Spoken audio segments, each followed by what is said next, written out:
Alright, we should be live. Microphone looks good. Okay. Do this thing. We are working on Bilbo, and he has 200 cards still in him, and he needs to get down to 60. Then we can figure out the mana base afterwards. So, that is 140 cuts this man needs before he's good to go.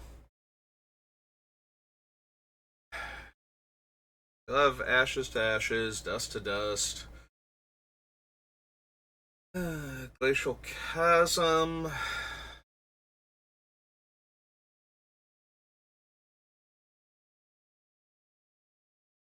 Like, Glacial Chasm seems so reasonable in this deck with the Ranunamp and the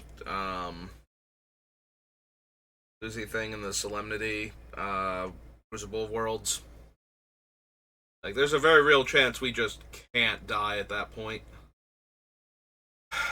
I'm wondering if I need the Crawl Space type cards. We have Crawl Space, we have the Silent Arbiter. We don't have Miri, though, like the one that won't let opponents attack with multiple creatures if she's untapped, so I question the validity of needing any of these. As long as I can gain enough life and I have enough ways to punish opponents for attacking,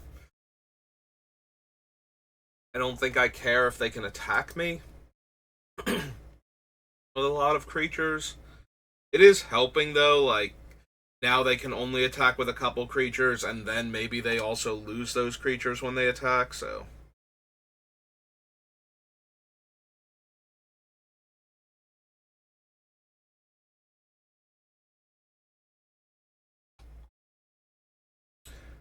I might not need Righteous Cause. I forget if we cut the Kitsune or not, but if they're attacking me, it's basically preventing one damage from each of their creatures that hits me.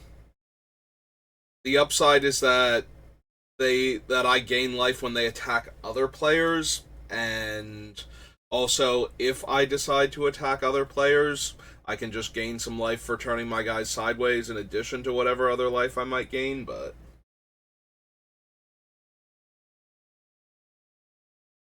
so far giving all of my creatures lifelink isn't all that impressive anyway. Also, most of my creatures do not actually have lifelink, like that's not how they're gaining me life, so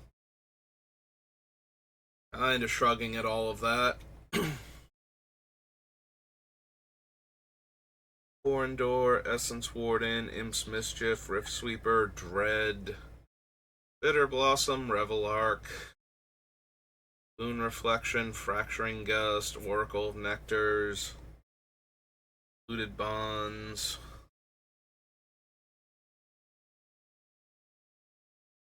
Primus, Death Greeter, Ranger, Lapse of Certainty, Path to Exile, excuse me, Oracle of Moldiah, Avenger, Awakening Zone. Part of me wants to cut the Infinite Gear, and then the rest of me is like, but that's one of your three ways to shuffle cards back in. If you get rid of that, you're stuck with Mistveil Plains and Bow of Nylea, and that's a little bit rough, actually. Like, just being able to get... Although I don't have a lot of ways to sack Ulamog, and I do have one infinite hand-size card in Venser's Journal. Part of me wonders if I need Venser's Journal. But I do have a bunch of things that let me trade life for cards, so not discarding is actually helpful.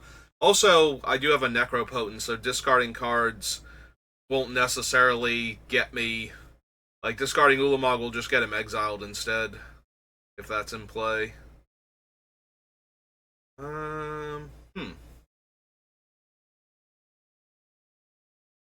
Yeah, I might have to take a moment to evaluate, like, which cards are not interacting with each other properly, and if I should get rid of one or the other, or both. We did already get rid of Whip of Erebos, so that's gone. I was thinking that, I was like, did I get rid of Whip? Because I probably don't need it. And sure enough, it's already off the list. Can still be on there to make my first cut of the day pretty easy. Already have the consoles, Campbell,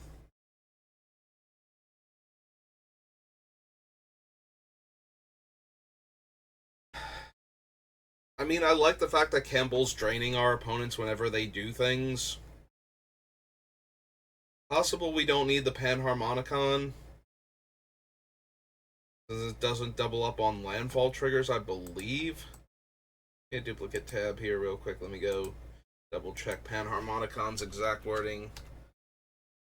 If an artifact or creature entering the battlefield. So yeah, the only way I get landfall triggers if his Dryad Arbor comes into play. Hey, that's what I thought, but I wasn't sure. Definitely want Heroic Intervention. Although we do have a bunch of cards like it, I still kind of want it on the list. Does too much for our deck to protect our things.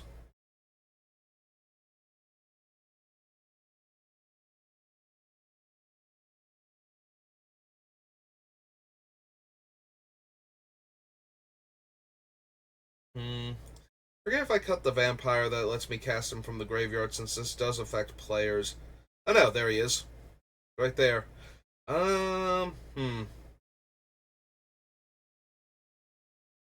That's actually a little bit rough. Like, I can still reanimate things from the graveyard with, like, the Karmic Guide and whatnot, but I can't actually cast something like the Oathsworn Vampire from the graveyard while Ashes is in play.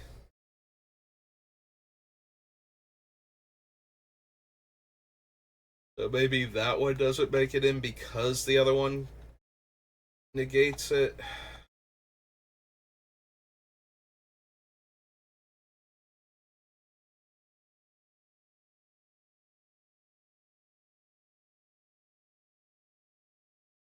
I wonder if I don't need March of the Multitudes. It's a one shot. Like, I might be better off with. Is it Sprouting Swarm? Is that the card from Future Sight that I didn't put on here that probably can go in since it has buyback?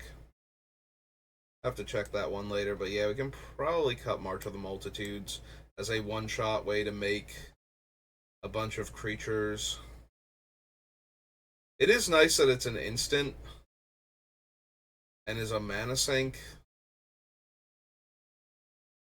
We already cut the Jade Mage.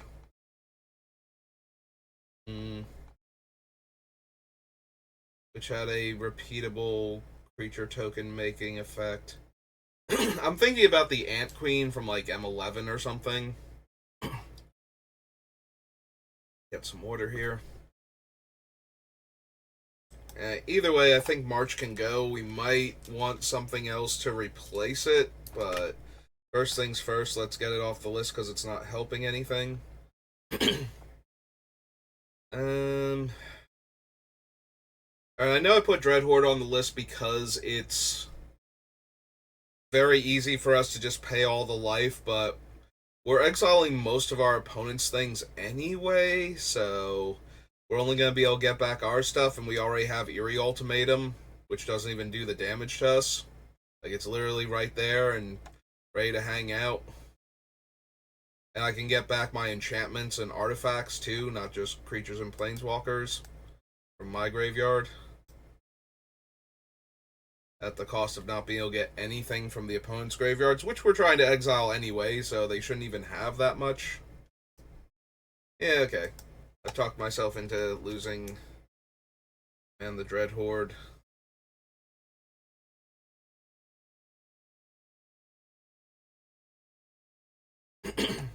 So Nethroi only works when it mutates.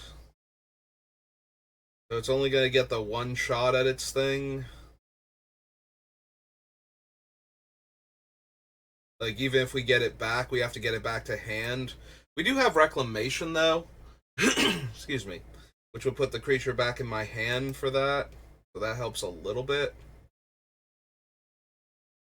Yeah, I'll think about him some more. Much like a lot of the things that can almost go, eventually they're going to get cut because I just can't cut anything else. Skeletal Scrying makes 2 1/1s a lot of the time. Just because if they don't block and kill the skeleton, then I keep making more of them and they keep getting bigger because of the number of skeletons in play. That being said, we already have From Beyond and Awakening Zone, which are making a bunch of little creatures every turn, and Witherbloom, and what are my other token generators that just automatically make tokens once they're in play? We have a few other ones. I can probably do an entire subset on that and then figure out which ones I don't actually want. Inspiring Overseer, Rabble Rousing. I might be able to cut Rabble Rousing because it's an attack trigger, and I don't really want to attack all that much in this deck.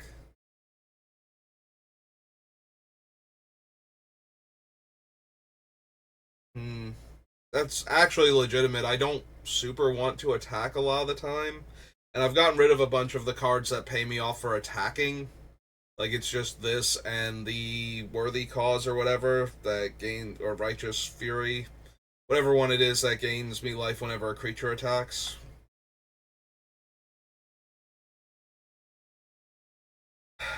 I do have a few, like, I'm looking at the Raven Man where I make a evasive token, and then I have the Skeletal Swarming, which makes a token that has to attack, so I'll get a token anyway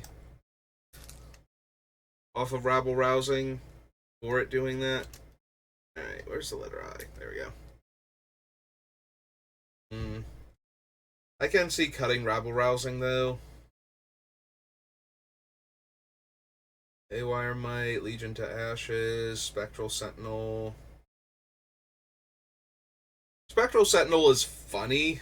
I don't know if it's good. It's a 1-drop that will gain me life whenever an opponent's non-basic enters play, which can gain me a lot of life, actually, just randomly. And then it's pro-multicolored, so there's a lot of random commanders and creatures it just gets in the way of.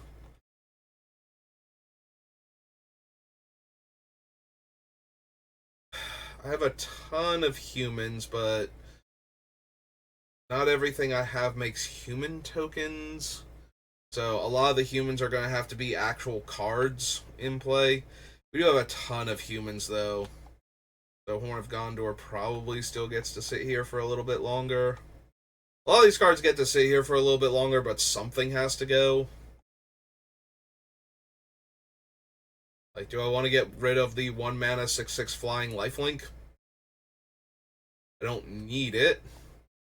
But it is a 1 mana 6/6 flying lifelink in this deck, so it's kind of hard to say no to that, especially with some of the cards that get back my cheap creatures specifically.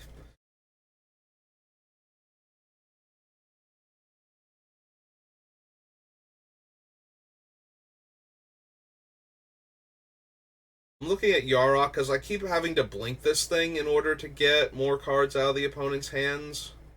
It does hit every opponent, and it does exile the cards, not discard them, so that's kind of helpful. Like Ajani, I saw his name.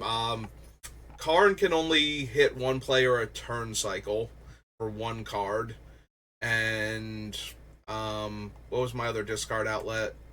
The Raven Man can make each opponent discard a card every turn cycle for a mana investment. So if Fenlurker is getting blinked by like Conjurer's Closet or the other one, the Teleportation Circle, then we're just getting a card out of everybody's hand for free every turn. Although I might have other better blink targets at that point.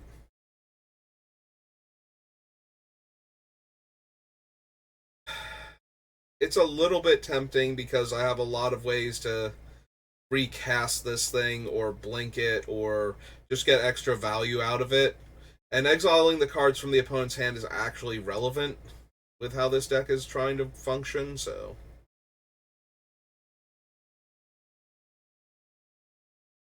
Like, if it could somehow be a 1-drop, I think that's the only way it could get better in this deck.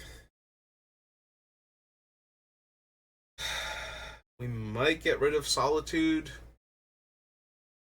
Between the higher casting cost and the higher power, it doesn't dodge a lot of our mass removal. It is a Swords to Plowshares, though, on a body, and that can be pretty silly, but so is Illuminate Primordial.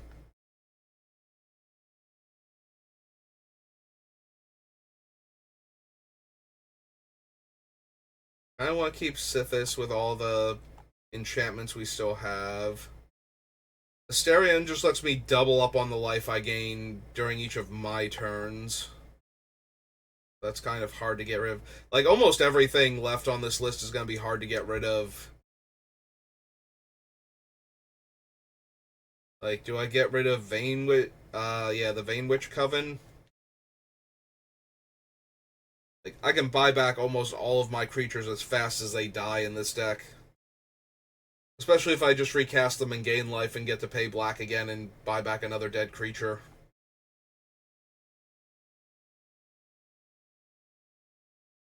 But on the other hand, I already have things on the list like Celestine, who is getting me back a creature based on the life I gained each turn. So, and if I cut March of the Multitudes, do I cut Farmer Cotton?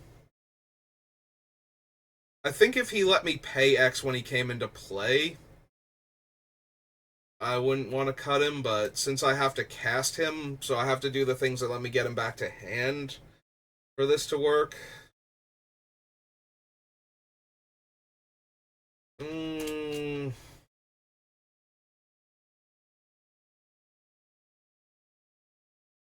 I do have a bunch of other food makers. I don't necessarily need him, and token makers too.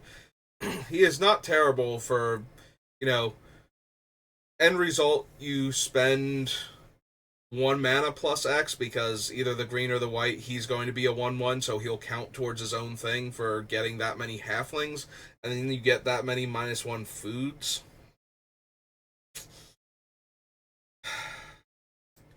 Yeah, no, I'm at that point where I want to keep all of these cards in the deck. So it becomes a question of which ones do I want to cut. See, I almost feel like I can cut the Vein Witch because we have Celestine and the Witch of the Moors on the list. So, but maybe I cut one of the other ones instead. Like, I have to pay black and they go back to my hand. Most of my creatures are cheap, and I gain so much life in small quantities that I could theoretically buy back like 3 or 4 creatures in a turn with that. Although that does make me wonder if I should get rid of Phyrexian Reclamation then instead. Like, that one makes me pay life, but is an enchantment, so it's less vulnerable. Like, if I get hit with a board sweeper, but I also have, like, the other things that buy back my dead creatures. So, like, we have a ton of different things going on here. So it just becomes a question of, like, which ones do I actually want in the deck? And it's so close to every card is so close to just staying in here, but we literally do not have room for more than half of these cards still. More than a third of these cards still have to go. So we're just gonna have to get rid of some stuff.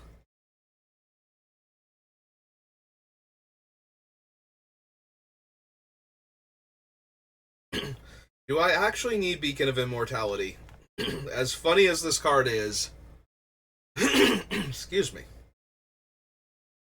Like, I pay 6 mana, I double my life total. That's hilarious. It's probably not needed though. Like, I am gaining so much life from so many sources, I don't think I actually need a card like this.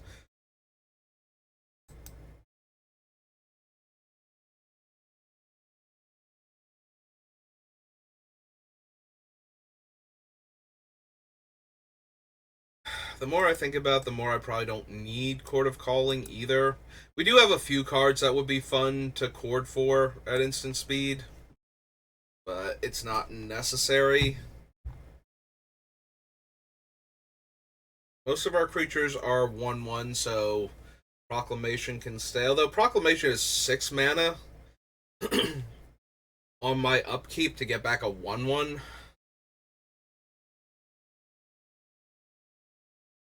Maybe we don't need Proclamation. We do have a bunch of other things that can get back our cheap creatures, so maybe Proclamation just isn't good enough.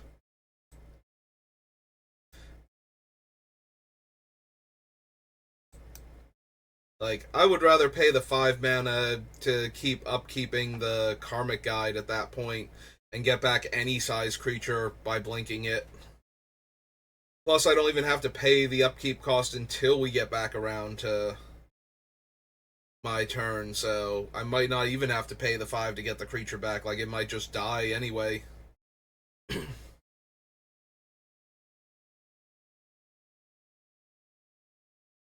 Keep Dread. Want to keep Bitter Blossom. That's true. We have Bitter Blossom also as I make a token every turn for free once it's in play. And the 1 life is immediately offset by almost anything in our deck, so. Yeah, we can probably cut the Oracle. Oracle's not really doing anything for us. Like, it's a mana sink, which is nice, but don't need it. We need to make room.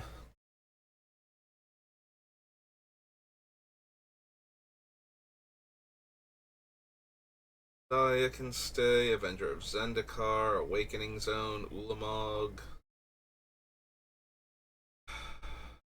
Elspeth Terrill. Gains me lots of life, makes me 3/1/1s. Like, every other turn, I can make 3/1/1s, and the off turns, I'm gaining life equal to the number of creatures I have. Which, if she's making 3/1/1s rather, is at least 3. Hopefully more.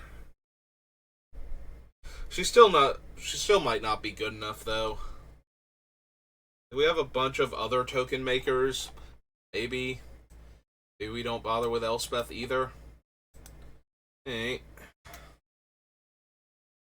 Keeping the journal for now, since it gains me life equal to the cards in my hand, so drawing extra cards is nice and helpful. And Marauder, because gaining 5 life whenever an artifact goes to the graveyard seems insane with treasure tokens. The Meek, Nevermore. Sin, Closet, Trostani.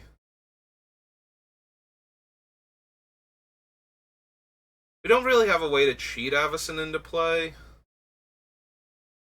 And while we do ramp a reasonable amount, we don't ramp super hard. She's still an 8-drop.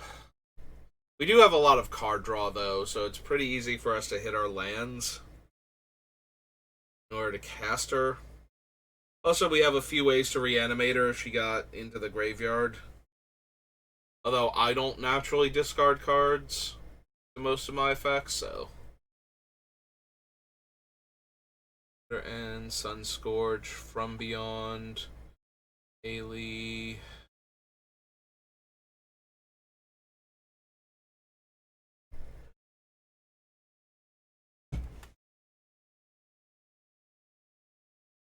I might still cut the Bygone Bishop.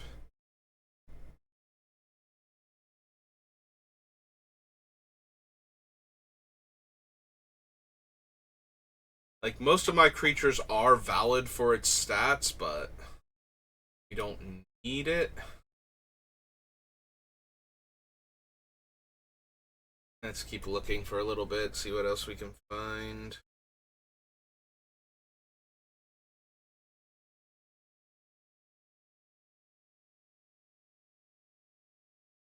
And settle the wreckage.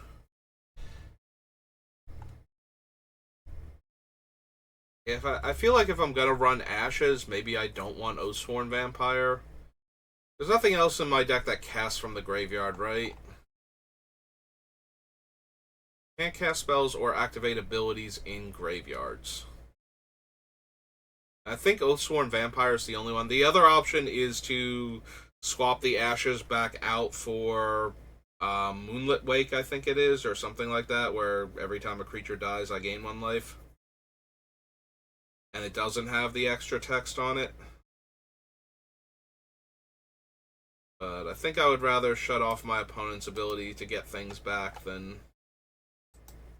Or, well, can't cast the spells or activate abilities from graveyards, so all other reanimation still works normally. I think we just kind of stuck with that one. It does... Oh, that's true. It also messes with Lurus.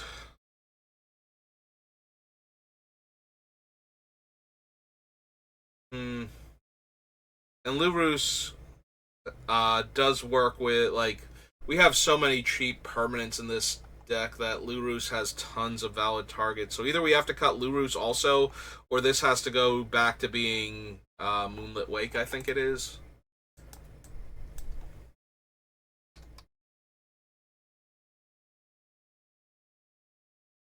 Yeah, whenever a creature dies, I gain 1 life from Mercadian Masks.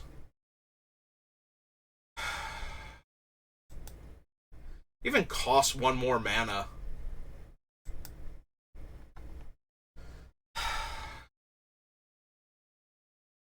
Maybe I don't need Moonlit Wake or Ashes then.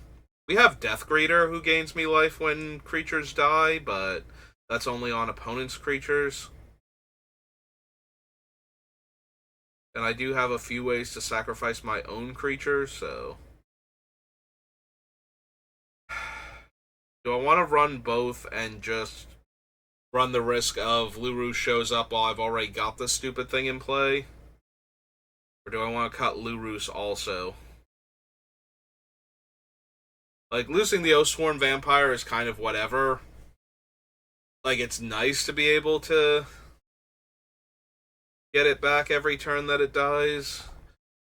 How many ways am I even sacrificing my own things? I have a few that sacrifice themselves for effects that I could get back with Lurus, so that's kind of helpful, but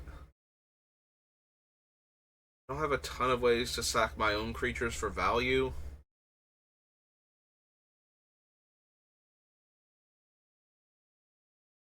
Also, Lurus is 3 power, so he gets killed by most of my Wraths.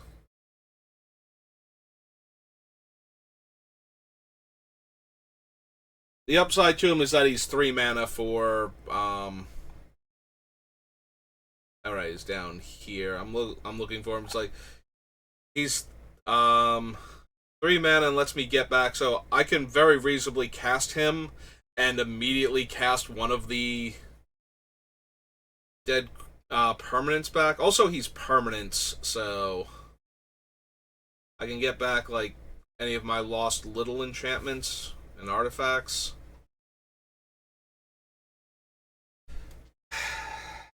That is super helpful with him, actually.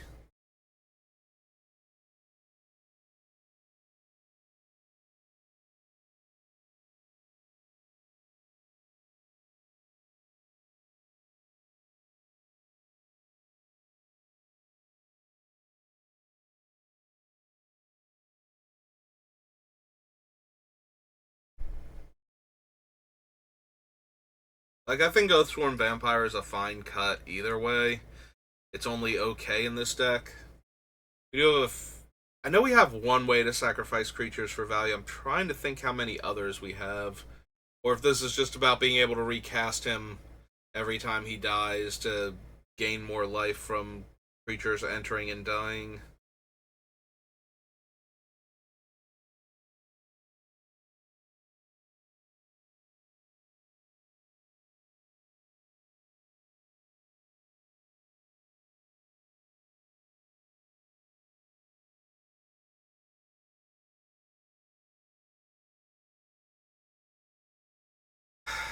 Do we need Peregrine Took?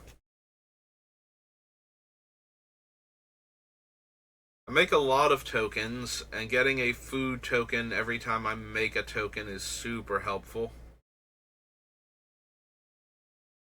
I gotta be honest, every time I look at him, I think instead of cutting him, I should be running the Academy Manufacturer too.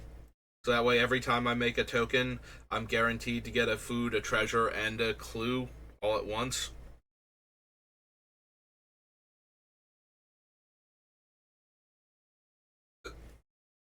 We did cut a bunch of other cards that make tokens, though. That make, like, food tokens, specifically. We still have some, like, that's not unreasonable to keep in, and we do have some treasure makers and some, like, one clue token maker still. 1, 2, 3, 4, 5, 6, 7, 8, 9. Find one more cut.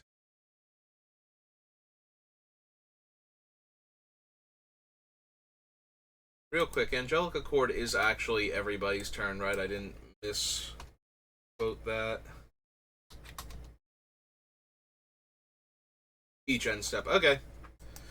For some reason, I keep thinking that it's only mine, but I did write it as everybody's, so wanted to double check and make sure.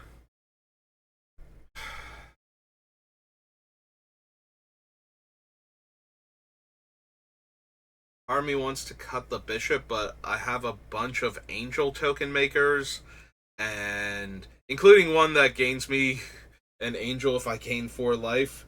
So getting an angel and gaining the 4 life means I get another angel and another 4 life at the end of the turn.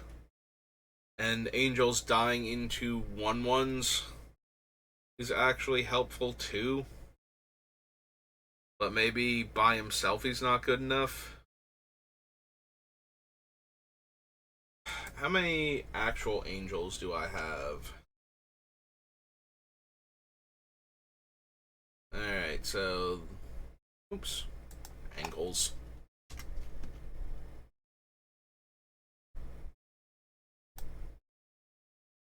Alright.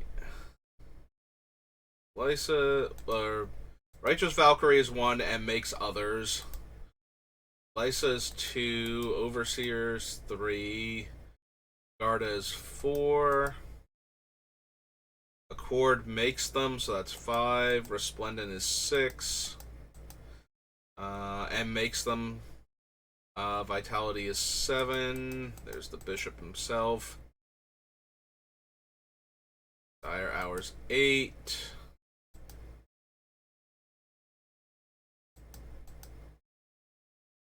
Karmic Guides 9.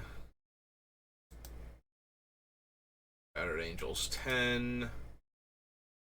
Avacyn's 11.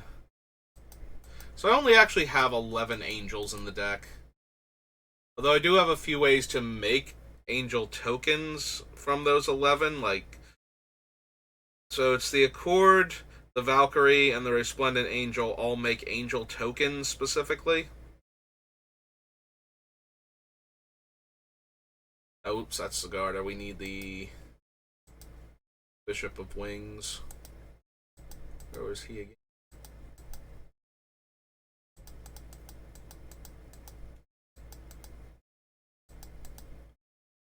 There he is.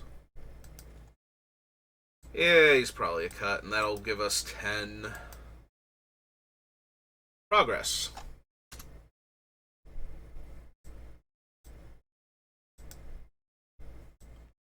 Alright, pop back up here, down to 190. 130 more cuts to go. Oh, Bilbo, you are killing me with how ridiculous you are.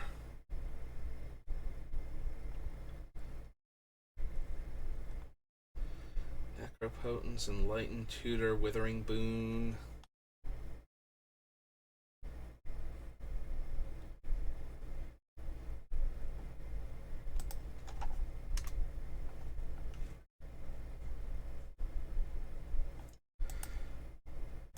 Just out of curiosity, the Miri that hadn't made it in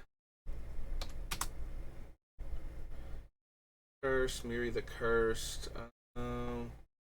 Otherlight Duelist. Is tapped. No more than one creature. Oh, she has to be tapped in order for her thing, so.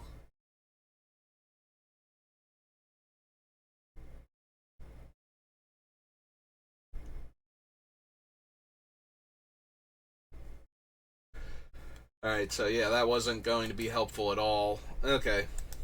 So never mind. She's not in any way better. In fact, she's actively worse than Crawl Space or Silent Arbiter with how this deck is built.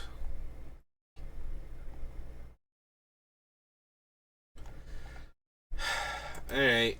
I think we have to give up on Righteous Cause.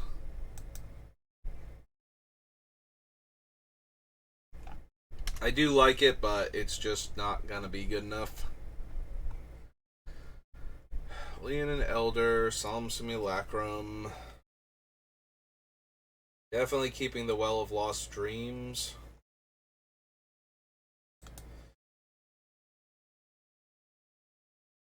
Might have to go over all of my card draw and figure out which ones I don't need.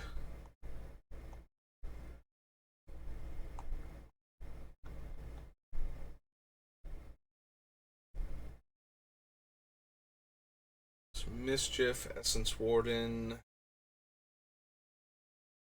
Dread, Bitter Blossom, Tutor, Revelark.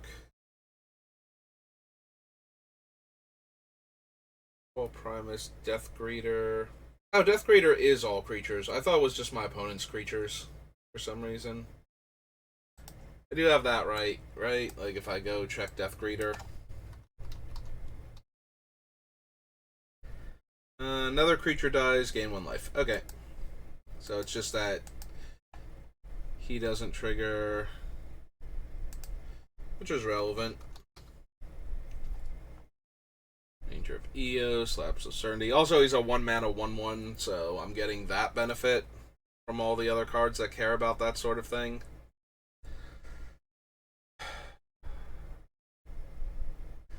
Looking at that Ulamog.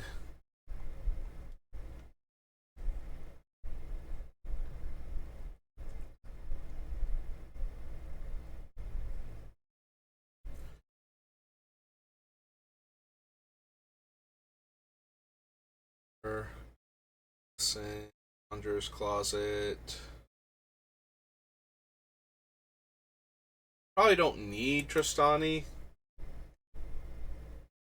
Like, I don't make weird token versions of my creatures, so populating is only ever getting me whatever squirrel or spirit or angel I have lying around. I suppose I don't actually need her.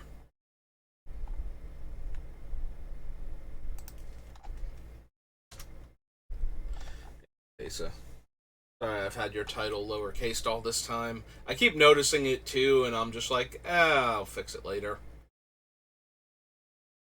And it always bothers me every time I see it, so we're finally just gonna fix it.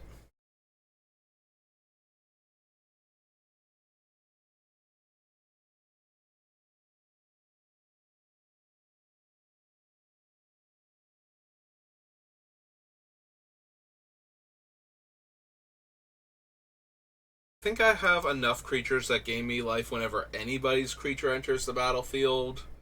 It does shut off hasty creatures attacking, so that can be helpful, but I have multiple cards that restrict attacking creatures anyway, so. Or punish creatures for attacking me. I suppose we don't need that.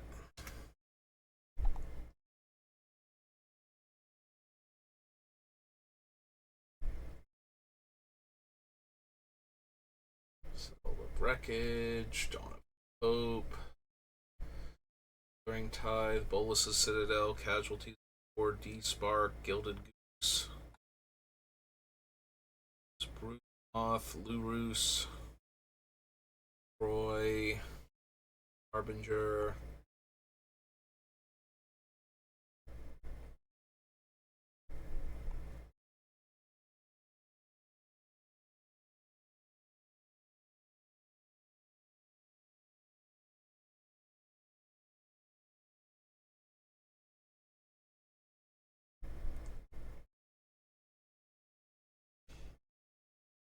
It's possible it's Professor Onyx also. So every time I cast an instant or sorcery, which I do have a fair number of as my removal spells, I drain the opponents for 2. Like, they all lose 2, I gain 2.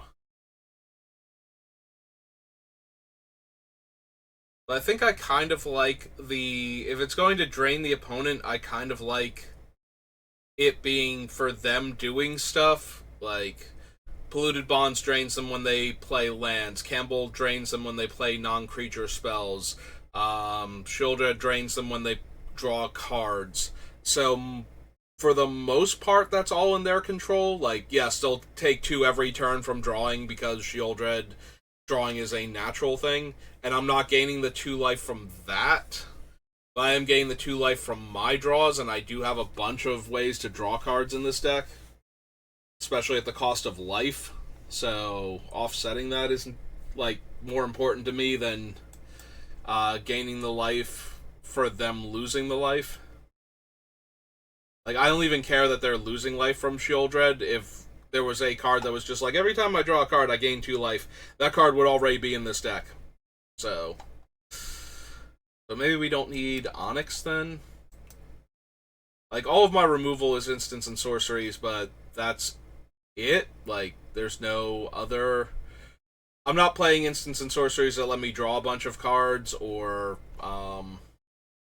anything like that. So I have my ramp... That's true, I have my ramp spells. So I have my ramp spells and my removal. And while that's a decent number of cards in the deck, I don't need the opponents to lose life for that. I just need to gain life. And I already cut Contemplation because it's only gaining me 1 life for every spell I cast, so running a card that gains me 2 life for a small subsection of my spells, and can do other stuff. But I need cuts, so...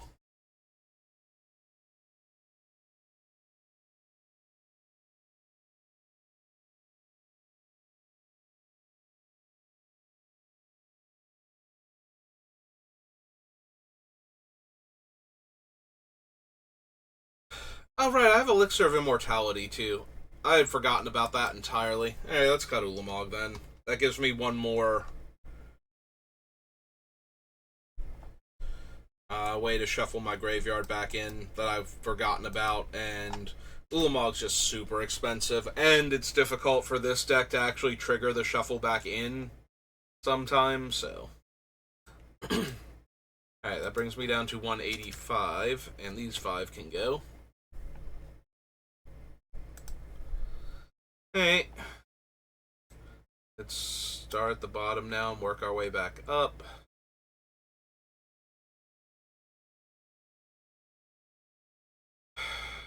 Preston is just adding another thing when I do trigger my other abilities, but I need those things to be working first, and then all I'm getting is an 0-1 copy of it, and then when I've done that 5 times, I can lose all the extra copies that I probably want to have in play. Yeah, no, I think he can go. The only good thing about Preston is he makes 0-1 copies of non-token things. So if I got like a Roke's Faith Mender or something, where I'm gaining tons of life, having the 0-1 copy of it would actually be super helpful.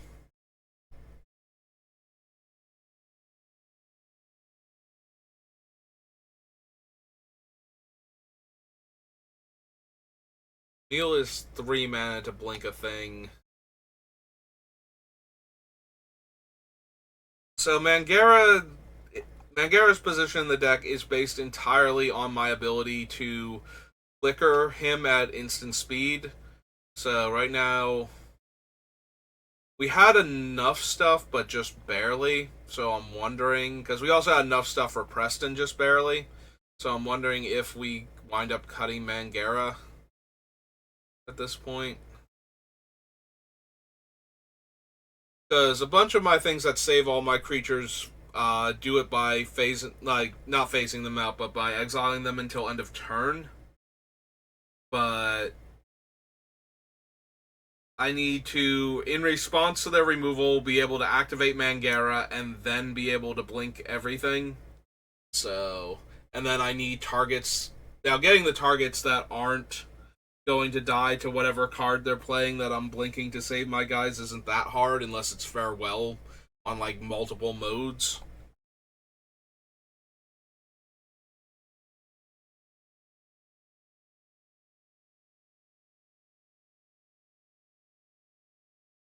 Nation, Arlov.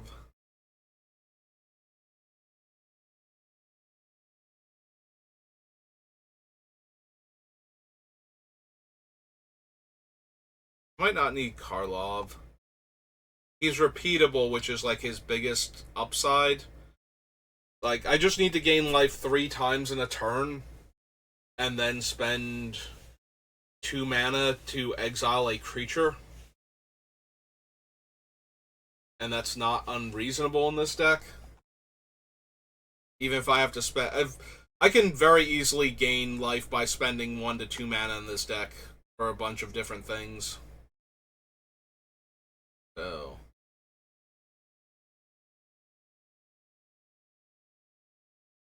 Also, if I have something that comes into play and makes a bunch of tokens, like the Deranged Hermit or something, and I gain a life when a creature comes into play, all of those will be separate. So, spending 5 mana to have 5 different instances of life gain at that point for Karlov seems reasonable.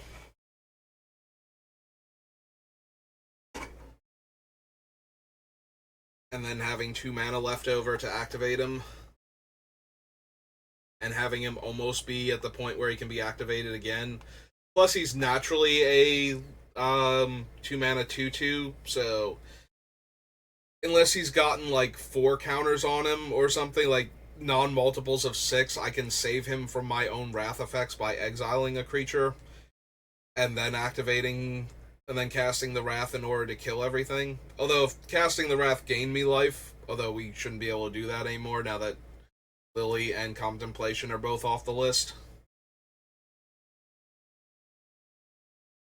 It would actually still kill him because I wouldn't be able to get. I would have to actually be in a position where I could be adding the last counters to him and then remove the counters before the wrath resolved in order to keep him alive. Bright side though is he is a base 2/2, so I can get him back with the aftermath of Dusk Till Dawn and whatnot.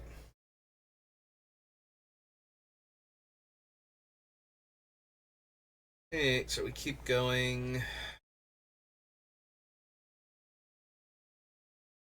Faith Mender, Ranger's Path, Elixir, Sarah Ascendant, Grim Tutor, 3 visits. I wonder if I cut Grim Tutor. I have a lot of card draw.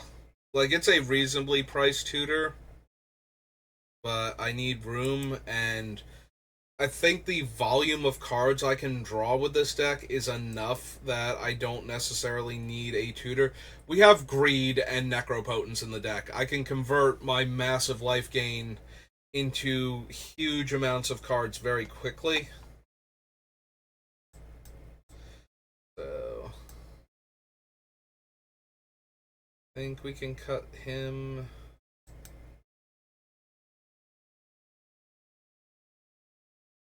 Like, we'll keep Demonic, Vampiric, Enlightened. Do I need Idyllic Tutor? I do have a lot of enchantments. But Idyllic only gets enchantments, whereas Enlightened gets me artifacts and enchantments, and I do have a bunch of potent artifacts too. But maybe the enchantments are more important.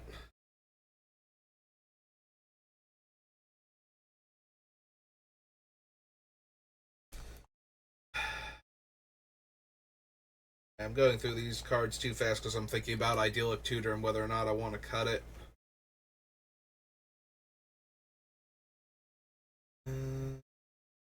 Reeve, Peregrine Took, Lotho, Horn of Condor.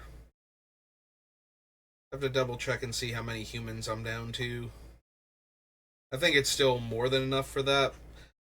I wish I were making a few more human tokens. Like if rabble rousing made human citizens instead of just citizens, but there's so many random species on a lot of the planes that, like, yes, the one in the picture is human, but there's a very real chance that on that plane it wouldn't necessarily be, and it's more important that it's a soldier in this group than a human in general, so.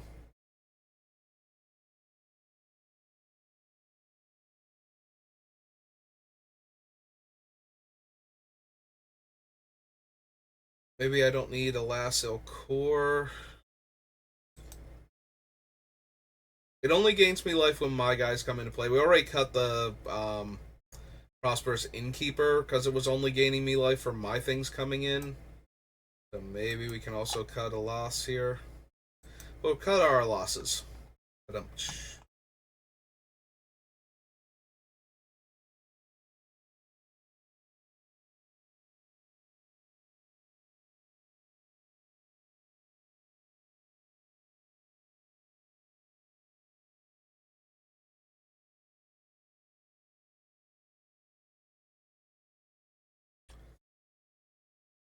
Yeah, Beladros is just so reasonable in this deck. Like making a 1/1 every turn.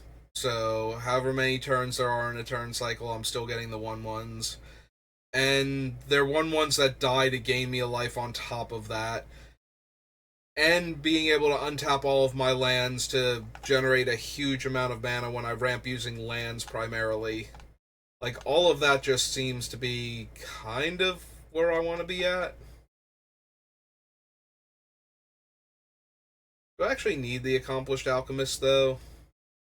This is a 4 mana creature, and I have to gain life in order for it to do anything, so I probably have to cast a spell first. There are going to be turns, though, where I could tap this for, like, an actual obscene amount of mana, but we've gotten rid of the mana sinks that this would go with, for the most part. I think that's the biggest issue, is that we don't have the mana sinks this thing would need to pay us off for tapping it. Like, if I double my life total, well, we can't do that anymore. But if I'm gaining like double or better yet quadruple life from things, and I just gain, like 5 life, and we wind up gaining 20 something instead, like 20 plus life, and then this thing taps for 20 mana of one color. Even if that's just to activate greed repeatedly, that might still be worth it. That being said, there are going to be a lot of turns where this just kind of sits there and does nothing because it's a 4 mana 2/5. And I don't need the mana for anything.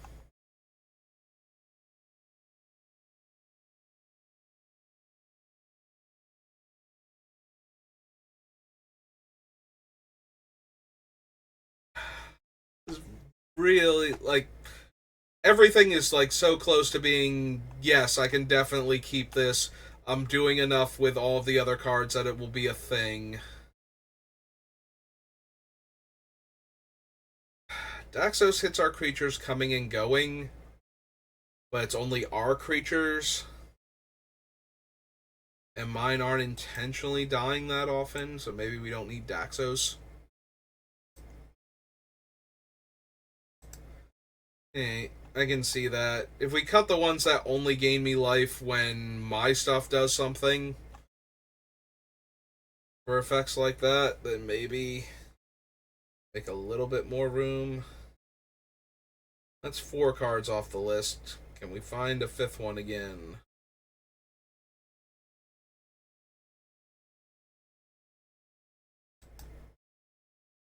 It is kind of sad that we don't have any Eldrazi left for From Beyond to tutor for.